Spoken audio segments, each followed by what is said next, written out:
गोस्वामी तुलसीदास जी की संक्षिप्त जीवनी। प्रयाग के पास चित्रकूट जिले में राजापुर नामक एक ग्राम है, जहाँ आत्माराम दुबे नाम के एक प्रतिष्ठित सरजू पारी ब्राह्मण रहते थे। उनकी धर्मपत्नी का नाम तुलसी था। संवत 1554 की श्रावण शुक्ल सप्तमी के दिन अभोग मूल नक्षत्र में उन्हीं भाग्यवान दंपति के यहाँ 12 महीने तक गर्भ में रहने के पश्चात गोस्वामी तुलसीदास जी का जन्म हुआ। जन्मते समय बालक तुलसीदास हुए नहीं, किंतु उनके मुख से राम का शब्द निकला। उनके मुख में 32 दांत मौजूद थे। उनका 1.5 वर्ष के बालक का सर। इस प्रकार के अद्भुत बालक को देखकर पिता अमंगल की शंका से भयभीत हो गए और उनके संबंध में कई प्रकार की कल्पनाएं करने लगे। माता तुलसी को यह देखकर बड़ी चिंता हुई। उन्होंने बालक के अनिष्ट की आशंका से 10वीं की रात को नवजात शिशु को अपनी दासी के साथ उसके ससुराल भेज दिया और दूसरे दिन स्वयं इस असार संसार से चल बसी। दासी ने, जिसका नाम चुनिया था, बड़े प्रेम से बालक का पालन पोषण किया। जब तुलसीदास लगभग 5.5 वर्ष के हुए, चुनिया का भी देहांत हो गया। अब तो बालक अनाथ हो गया। वह द्वार द्वार भटकने लगा। इस पर जगजननी पार्वती जी को उस होनहार बालक पर दया आ गई। वे ब्राह्मणी का वेश धारण कर प्रतिदिन उसके पास जाते और उसे अपने हाथों भोजन करा जाते। इधर भगवान शंकर जी की प्रेरणा से राम शैल पर रहने वाले श्री अनंतानंद जी के प्रिय श्री नरहरयानंद जी ने इस बालक को ढूंढ निकाला और उसका नाम राम बोला रखा। उसे वे अयोध्या ले गए और वहां संवत 1561 माघ शुक्ल पंचमी शुक्रवार को उसका यज्ञोपवीत संस्कार कराया। बिना सिखा ही बालक राम बोला ने गायत्री मंत्र का उच्चारण किया, जिसे देखकर सब लोग चकित हो गए। इसके बाद नरहरि स्वामी ने वैष्णवों के 5 संस्कार करके राम बोला को राम मंत्र की दीक्षा दी और अयोध्या में ही रहकर उन्हें विद्या अध्ययन कराने लगे। बालक राम बोला की बुद्धि बड़ी प्रखर थी। एक बार गुरु मुख से जो सुन लेते थे उन्हें वह कंठस्थ हो जाता था। वहां से कुछ दिन बाद गुरु शिष्य दोनों शुक्र सौर पहुंचे। वहां श्री नरहरि जी ने तुलसीदास को रामचरित्र सुनाया। कुछ दिन बाद वे काशी चले आए। काशी में से सनातन जी के पास रहकर तुलसीदास जी ने 15 वर्ष तक वेद वेदांत का अध्ययन किया। इधर उनकी लोक वासना को जागृत हो उठी और अपने विद्या गुरु से आज्ञा लेकर वे अपने जन्मभूमि को लौट आए। वहां आकर उन्होंने देखा कि उनका परिवार सब नष्ट हो चुका है। उन्हें विधि पूर्वक अपने पिता आदि का श्राद्ध किया और वहीं रहकर लोगों को भगवान राम की कथा सुनाने लगे।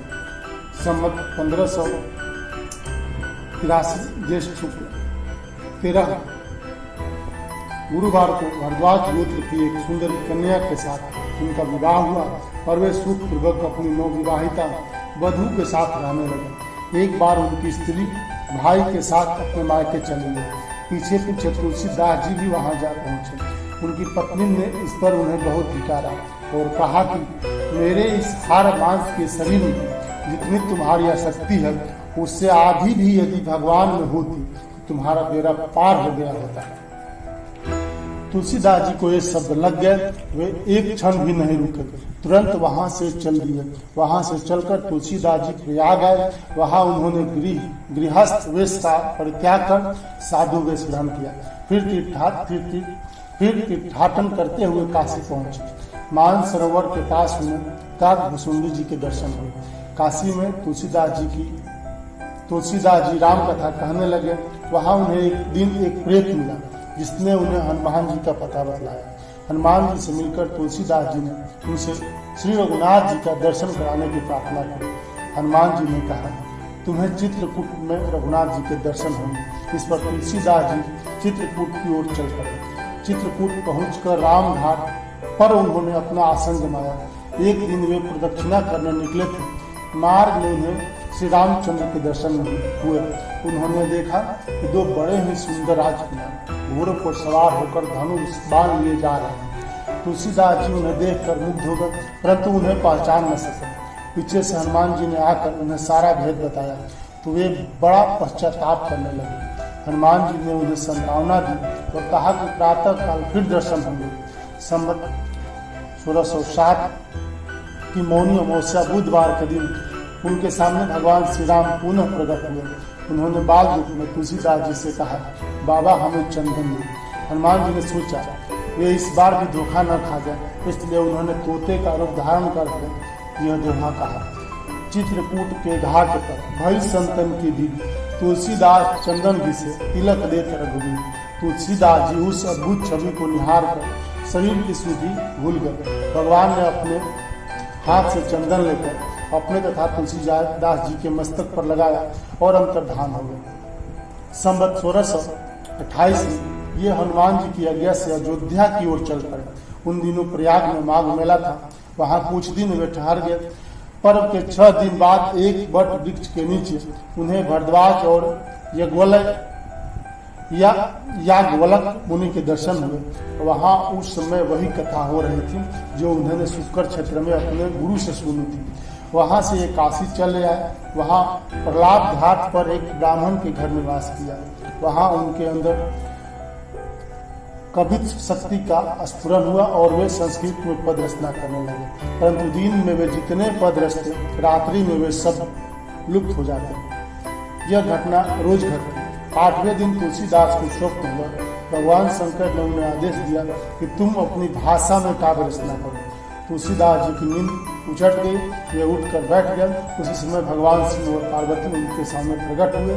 तुलसीदास जी ने उन्हें साष्टांग प्रणाम किया। शिव जी ने कहा, तुम अयोध्या में जाकर रहो और हिंदी में काव्य रचना करो। मेरे आशीर्वाद से तुम्हारी कविता साम वेद के समान फलौती होगी। इतना कहकर श्री गौरी शंकर अंतर्धान हो गए। तुलसीदास जी उनकी आज्ञा शिरोधार्य कर काशी से अयोध्या चले आए। संवत 1621 का प्रारंभ हुआ। उस साल रामनवमी के दिन प्राय वैसा ही योग था जैसा त्रेता युग में राम जन्म के दिन था। उस दिन प्रातः काल श्री तुलसीदास जी ने श्री रामचरितमानस की रचना प्रारंभ की। 2 वर्ष 7 महीने 26 दिन में ग्रंथ की समाप्ति हुई।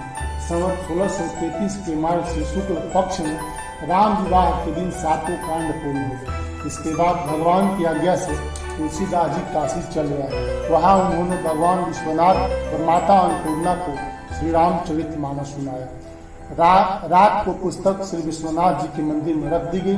सवेरे जब पट खोला गया तो उस पर लिखा हुआ पाया गया, सत्यम शिवम सुंदरम, और नीचे भगवान शंकर की सही थी।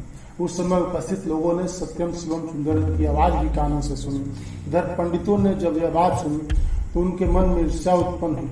वे दल बांधकर तुलसीदास जी की निंदा करने लगे और उस पुस्तक को भी नष्ट कर देने का प्रयत्न करने लगे। उन्होंने पुस्तक चुराने के लिए 2 चोर भेजे। चोरों ने जाकर देखा कि तुलसीदास जी की कुटी के आसपास 2 वीर धनुष बाण लिए पहरा दे रहे। वे बड़े ही सुंदर श्याम और गौर बन गए थे। उनके दर्शन से चोरों की बुद्धि शुद्ध हो गई। उन्होंने उसी समय से चोरी करना छोड़ दिया और भजन में लग गए। तुलसीदास जी ने अपने लिए भगवान को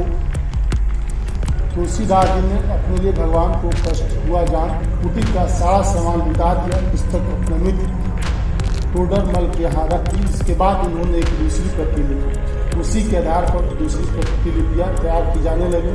पुस्तक का प्रचार दिनों दिन बढ़ने लगा। इधर पंडितों ने और कोई उपाय न देख श्री मधुसूदन सरस्वती जी को उस पुस्तक को देखने की प्रेरणा की। श्री मधुसूदन सरस्वती जी ने उसे देखकर बड़ी प्रसन्नता प्रकट की और उस पर यह सम्मति लिख दी। अनंत कान में हास्मित जब मस्त तुलसी करूँ कविता मज्जरी भाती राम भ्रमत भूषिता। इस काशी रूपी आनंद वन में तुलसीदास चलता फिरता तुलसी का भोग। उसकी कविता रूपी मंजरी बहुत ही सुंदर है, जिस पर श्री राम रूपी घोड़ा सदा मंडराया करता है। पंडितों को इस पर भी संतोष नहीं हुआ, तब पुस्तक की परीक्षा का एक उपाय और सोचा गया। भगवान विश्वनाथ के सामने सबसे ऊपर वेद, उनके नीचे शास्त्र और शास्त्रों के नीचे पुराण और सबके नीचे रामचरितमानस रख दिया गया। मंदिर बंद कर दिया गया। प्रातः काल जब मंदिर खोला गया तो लोगों ने देखा कि श्री रामचरितमानस वेदों के ऊपर रखा हुआ है। अब तो पंडित लोग बड़े लज्जित हुए। उन्होंने तुलसीदास जी से क्षमा मांगी और भक्ति से उनका चरणोदक लिया। तुलसीदास जी अब 80 घाट पर रहने लगे। रात को एक दिन कलयुग मूर्त रूप धारण कर उनके पास आया और उन्हें त्रास देने लगा। गोस्वामी जी ने हनुमान जी का ध्यान किया हनुमान जी ने उन्हें विनय के पद रचने को कहा। इस पर गोस्वामी जी ने विनय पत्रिका लिखी और भगवान के चरणों में उसे समर्पित कर दिया। श्री राम ने उस पर अपने हस्ताक्षर कर दिए और तुलसीदास जी को निर्भय कर दिया। सम्मत 1680 श्रावण कृष्ण तृतीया शनिवार को 80 घाट पर गोस्वामी जी ने राम राम कहते हुए अपना शरीर परित्याग कर दिया।